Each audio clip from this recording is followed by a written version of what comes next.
สบายดีเราวันนี้ก็สบายดีทุกคนเราตอนทำก็สู่ช่องเดอะแบ็กโปรดักชั่นเรียกเขาเท่าแกหมูเซอร์หรือว่าโดดิกสโลไหนเนาะอันนี้ไพ่บีเดอะแบ็กอันนี้เลยทานตะวันหรือว่าแต่งว่านนั่นเองเนาะนี่เคยส่งไส้ว่าปีเบื้องไล่มีบี้มีแต่งว่านมีซูปานีมีน้อยเนาะแล้วก็มีโยผู้ที่มาใหม่นี่เนาะกับอันอิดเป็นตะก้องเขาก็ยักหัวเขาน่ะติดเกาหลีได้สุดได้จนสามารถผมก็ยักหัวการที่เขาติดเกาหลีได้นะเนาะเขาจะจำเพลงหรือว่าจือเพลงเกาหลีได้บอทางที่บูเมนซีรีส์เนาะเขาฟังแต่เพลงฟังตายได้เพลงอะไรน้องมาถ่ายคลิปก็ดีนะลำคาญ15เลยทุกคนถ่ายคลิปก็ได้นะมีเพลงไทยพร้อมสู้บุฟังดอกอังกฤษพร้อมอ่ะกติกากับแมนเนาะกติกากับแมนอันนั้นโป๊ะคาดีได้ยินมึงแหงอยู่กติกาเขาบอกกับแมนอันให้ส่งคนนี่นะถ่ายเพลงเกาหลีเนาะแล้วคนฮ้องนี่ก็จะเป็นนิกนี่เองนิกจะเป็นคนฮ้องเพลงเกาหลีแบบเอานี้เนาะมาใส่หูสิเราให้อันผู้หนึ่งเปิดเพลงเกาหลีทางล่างเราก็ให้นิกฮ้องออกมาแล้วเขาก็จะถ่ายได้บ่ซึ่งคนฮ้องนี่ก็จะ15นิดนึงเนาะถ้าเขาแปลบ่ได้ก็จีเอาเรื่องมีเพลงมีทางหมดนั่นน่ะ10เพลงซึ่งเป็นเพลงเกาหลีหมดถ้าว่าเพลงเกาหลีก็มีเพลงอังกฤษเพลงไทยนิดนึงเขาน่าจะถ่ายได้คือกันมีความพอได้35%ที่ว่าตัวเองจะชนะบ่ในถ้ามั่นใจกับมั่นใจแต่เคป๊อปมันมั่นใจยังเลยฟังทุกคนเริ่มไปที่หนึ่งโอเคเริ่มไปกันเลย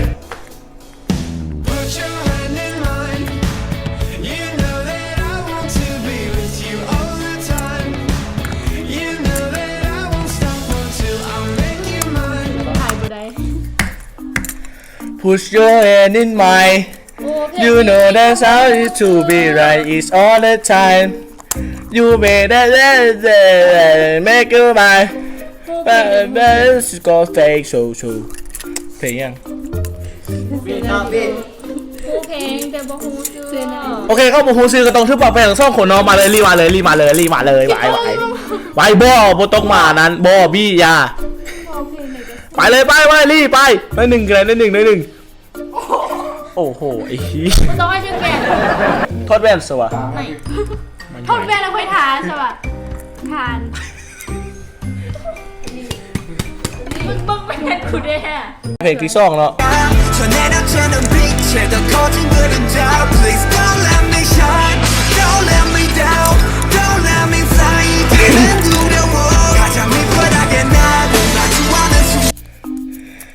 ก็เลยมิช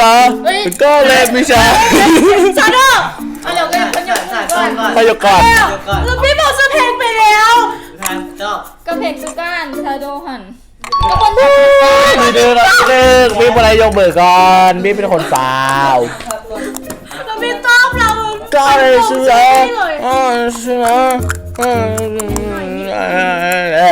นั่นแหละมันมีโดนและมีดาวเพลงที่สามแล้วทุกคนไปเพลงกิจได้ยิน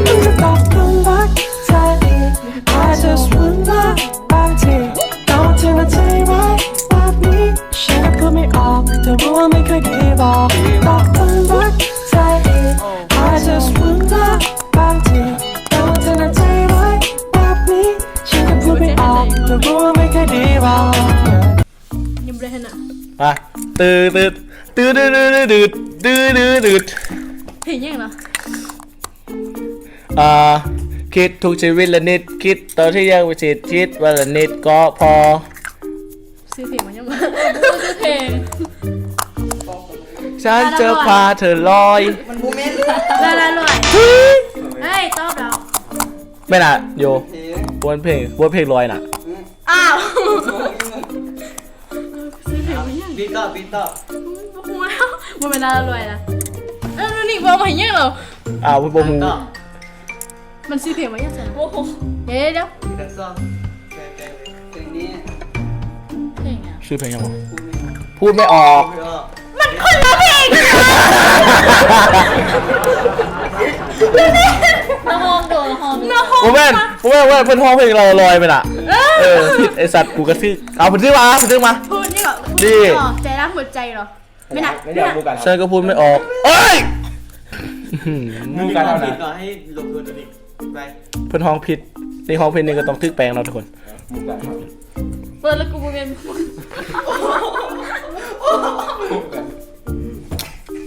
ทำได้ปะมา เฮ้ยดี มาต่อมา เป็นที่สี่ เป็นที่สี่เราทุกคนไป ทำอะไรก็ได้กูไม่ได้ขอตั้งใคร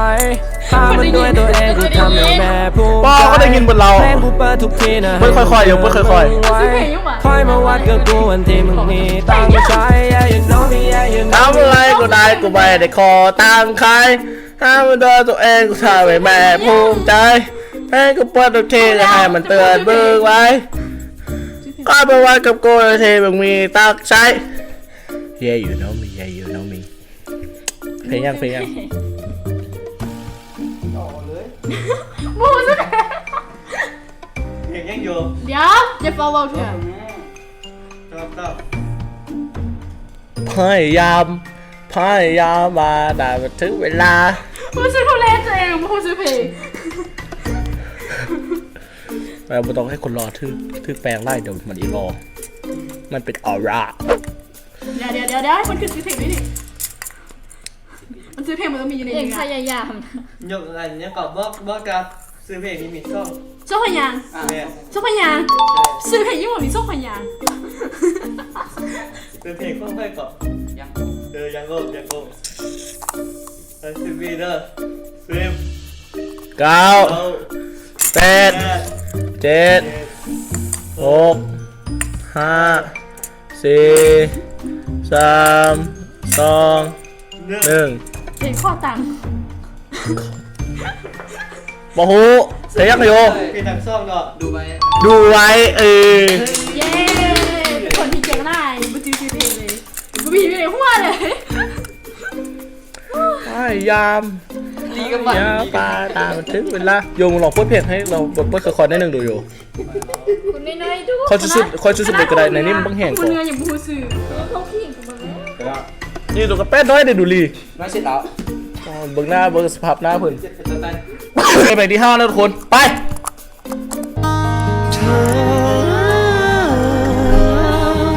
เธอยังคิดถึงฉันไหมเมื่อสองเรานั้นยังต้องห่างไกลเมื่อเวลาพาเราให้ไกลกัน เธอยังคิดถึงฉันไหมเมื่อโอ้มีทึก จะรอดว่ะพอแล้วจะหมดส้มหมดซ่ามไก่เพลงไทยเพลงกับหัว กา ใจ รเลยนี่ มันสึกเก่งขึ้นมาละหากตัวเพียงเดียว ตาตัวได้ไปล้างหน้าอีกแล้วไปเพลงที่6 Come on baby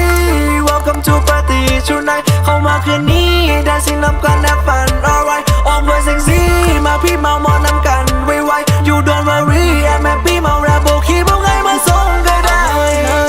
โอ้ผู้สาวหมู่ฟัง Come on baby welcome to party ดูได้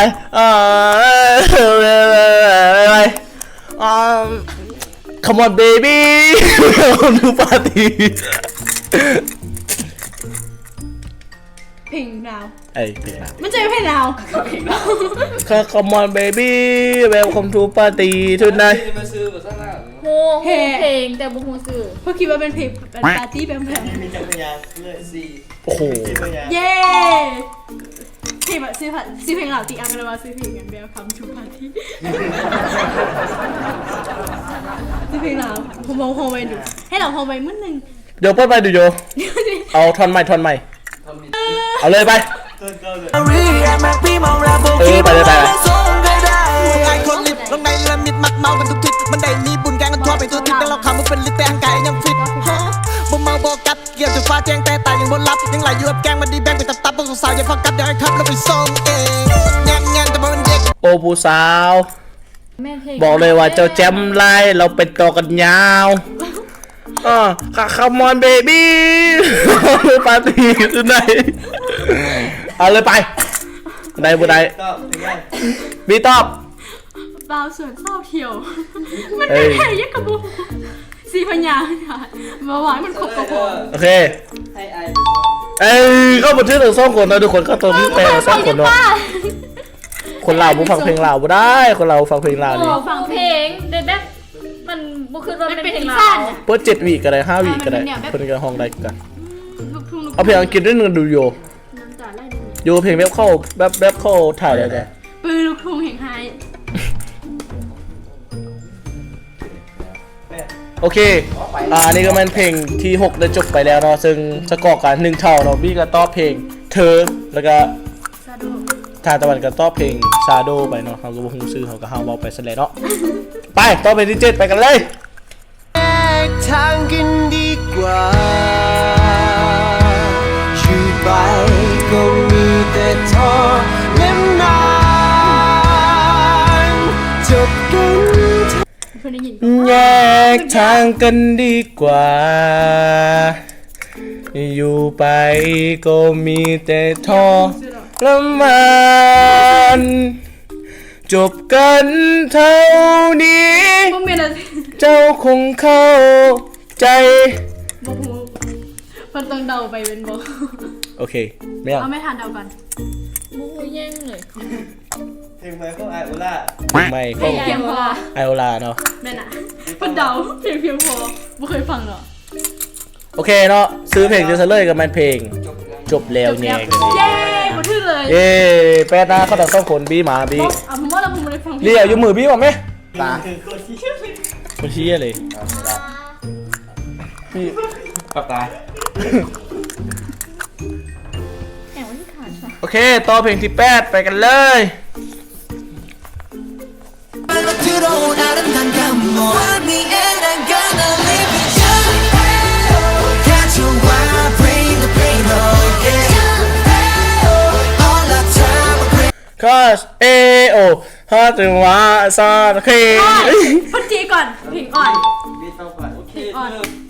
วู้ผ่านเพลงอีกแล้ว รู้สึกมีความสุขที่ตอบเพื่อสัก เอเอโอคาจูมาตะเคตะโคตะเฮตะเฮเอโอไปกินข้าวเจ้าอยู่บ้านคอยบ่ คือกันคือนี่กันห้องคือผู้คนฟังผ่านโดยบริษัทเลย ตอนนี้ราคาราคาสันตอนนี้น้องคะแนนก็อยู่ที่2-1เนาะบี้ได้2แล้วก็ฐานได้1นั่นเองไปเพลงที่9ไปกันเลยไปเพลงที่9 เก้าเลยนะแป๊ติเก้า 내 피땀 눈물 내 마지막 춤을 다 가져가 มันนี่มันนี่มันนี่มันนี่มันนี่มันนี่ บูสมีเอ็นทีอา โอ้ บูสวิตเอ็นเทีย บูสวิตเอ็นเทียเนาะโอเคทึกตอก โดนเต้าหมา ตอนนี้ทันกันได้ซ่องอันนี้ก็ได้ซ่องเท่ากันแล้วเนาะมารีมาปาแป้งเลยให้มา คุณยังคิดซื้อเพลง ดีไซเนอร์เดียวเด้อใช้ได้แล้ว คืออยู่ว่ามันเหินซื้อเพลง ยกเพลงอังกฤษได้โย น่าจะดูเป็นคนเรา สุดท้ายแล้วเพลงที่10แล้ววันนี้สกอร์เขาก็จะกันเป็นซ่องต่อซ่องเนาะตัดสินด้วยเพลงสุดท้ายเพลงนี้นั่นเองไปเพลงลาวไป เป็นยังคอยจึงบ่ลืมเจ้ายังคิดถึงเจ้าทั้งที่คอยมีเขาเคียงข้าง เฮ้เป็นยังคอยจึงบ่โอ้ยลืม